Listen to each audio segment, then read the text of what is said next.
दोस्तों, दुनिया के सबसे समृद्ध देशों में से एक माना जाने वाला कनाडा आज अपने इतिहास के सबसे गंभीर आर्थिक और सामाजिक संकट का सामना कर रहा है। क्या आपने कभी सोचा है कि जिस देश को हम एक सपनों की भूमि मानते हैं, वहां आज लाखों लोग भूखे सो रहे हैं?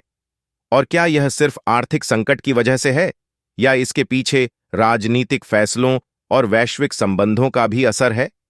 कैसे कनाडा भुखमरी के गंभीर संकट में फंसा है, इसका भारत के साथ विवाद से क्या संबंध है, और कैसे यह स्थिति कनाडा के भविष्य को प्रभावित कर सकती है?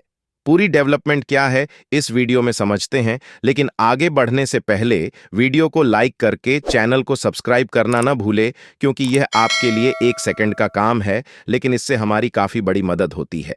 कनाडा, जिसे अपनी उच्च जीवन स्तर, मजबूत अर्थव्यवस्था और सामाजिक सुरक्षा प्रणाली के लिए जाना जाता है, आज एक अभूतपूर्व संकट का सामना कर रहा है। मौजूदा हालात इतने खराब हो गए हैं कि कनाडा में करीब 35 लाख लोग, यानी लगभग 10% जनसंख्या भुखमरी का सामना कर रही है। टोरंटो जैसे बड़े शहरों में स्थिति और भी गंभीर है। यहाँ फूड बैंक्स, जो जरूरतमंदों को मुफ्त भोजन प्रदान करते हैं, हर दिन लाखों लोगों की मांग पूरी करने के लिए संघर्ष कर रहे हैं। एक्सपर्ट्स का कहना है कि यह संकट केवल बेरोजगारी का परिणाम नहीं है, बल्कि महंगाई, बढ़ते खर्च और राजनीतिक अस्थिरता का मिला-जुला असर है। कनाडा में भुखमरी के इस संकट के पीछे कई मुख्य कारण हैं। कनाडा में हाल के वर्षों में महंगाई दर तेजी से बढ़ी है। खाने-पीने की वस्तुओं की कीमतें इतनी बढ़ गई हैं कि आम आदमी के लिए भोजन खरीदना मुश्किल हो गया है। कनाडा में नौकरी करने वाले लोग भी अपनी जरूरतें पूरी नहीं कर पा रहे हैं। बड़ी संख्या में विदेशी छात्र और श्रमिक कनाडा में रहते हैं, जो वहां की अर्थव्यवस्था में योगदान देते हैं, लेकिन उनकी जरूरतों की अनदेखी भी इस संकट को बढ़ा रही है। विशेषज्ञों का मानना है कि कनाडा सरकार ने समय पर सही कदम नहीं उठाए। न तो महंगाई को नियंत्रित किया गया और न ही रोजगार के अवसर बढ़ाने पर ध्यान दिया गया। कनाडा में फूड बैंक्स का इतिहास पुराना है। इन्हें जरूरतमंद लोगों को अस्थायी रूप से भोजन उपलब्ध कराने के लिए स्थापित किया गया था, लेकिन अब यह सिस्टम भी चरमरा रहा है। अकेले टोरंटो शहर में 35 लाख लोग फूड बैंक्स पर निर्भर हैं। यह संख्या सिर्फ बेरोजगारों तक सीमित नहीं है। नौकरी करने वाले, यहां तक कि पढ़े लिखे पेशेवर भी फूड बैंक्स में भोजन के लिए लाइन में खड़े हैं। कनाडा के अन्य शहरों में भी यही हाल है। कुल मिलाकर देश की 10% से अधिक जनसंख्या मुफ्त भोजन पर निर्भर हो चुकी है। अब सवाल यह है कि फूड बैंक्स कब तक इस दबाव को झेल सकते हैं।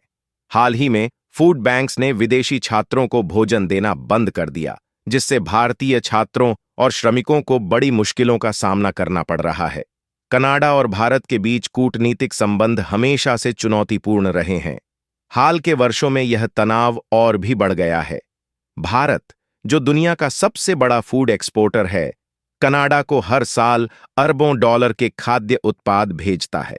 2022 में भारत ने कनाडा को लगभग $826 मिलियन मूल्य के फूड प्रोडक्ट्स एक्सपोर्ट किए। इनमें चावल, मसाले और सब्जियां शामिल हैं। भारतीय बासमती चावल कनाडा में अत्यधिक लोकप्रिय है। इसके बावजूद कनाडा ने भारत के खिलाफ कड़े कदम उठाए, जिससे दोनों देशों के संबंध खराब हो गए। भारत ने हमेशा जरूरतमंद देशों की मदद की है, चाहे वह प्राकृतिक आपदाओं के दौरान हो या खाद्य संकट के समय। भारत हर साल करीब $53 अरब के खाद्य उत्पाद विश्व भर में एक्सपोर्ट करता है। अगर कनाडा ने भारत के साथ सकारात्मक संबंध बनाए रखे होते, तो यह संकट शायद इतना गंभीर न होता। लेकिन कनाडा ने भारत को झूठे आरोपों में फंसाने की कोशिश की, जिससे न केवल कूटनीतिक संबंध बिगड़े, बल्कि संभावित सहयोग का रास्ता भी बंद हो गया। कनाडा के विशेषज्ञ मानते हैं कि अगर इस संकट से उबरना है, तो सरकार को तुरंत प्रभावी कदम उठाने होंगे। कनाडा की सरकार को महंगाई पर नियंत्रण के लिए ब्याज दरों में कटौती और सब्सिडी जैसे कदम उठाने होंगे। भारत जैसे देशों के साथ रिश्ते सुधारना और उनकी मदद लेना कनाडा के लिए फायदेमंद हो सकता है।